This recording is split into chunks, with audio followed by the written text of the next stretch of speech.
नमस्कार, विद्याच किचनमध्ये आपलं स्वागत आहे।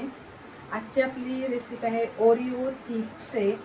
ही रेसिपी मला माझ्या मुलाने सांगितली आहे। आता त्यांनी सांगितले की आज मला बनव ही रेसिपी। चला तर आपल्या रेसिपीकडे वळूया। त्यासाठी आपल्याला आईस्क्रीम लागणार आहे। कोणतंही आईस्क्रीम चालेल। मी व्हॅनिलाचं आणलेलं आहे। 3 स्कूप आईस्क्रीम आपल्याला आता मिक्सरच्या भांड्यात टाकायचं आहे।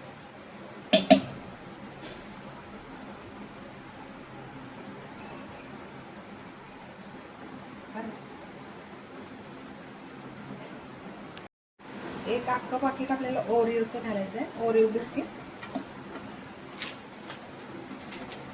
एक 10 ते 12 सेकंड आपल्याला ते मिक्स करून घ्यायचं आहे।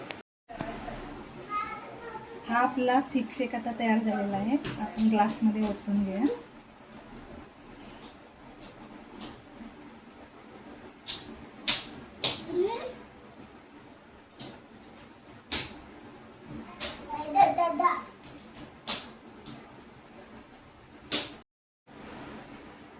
अशा प्रकारे आपली रेसिपी तयार झालेली आहे। थिक शेक आपला तयार झालेला आहे। जर का ही रेसिपी तुम्हाला आवडली असेल, लाईक, सबस्क्राईब, शेअर करा, बेल आयकॉनवर जाऊन क्लिक करा आणि कमेंट करून मला नक्की कळवा।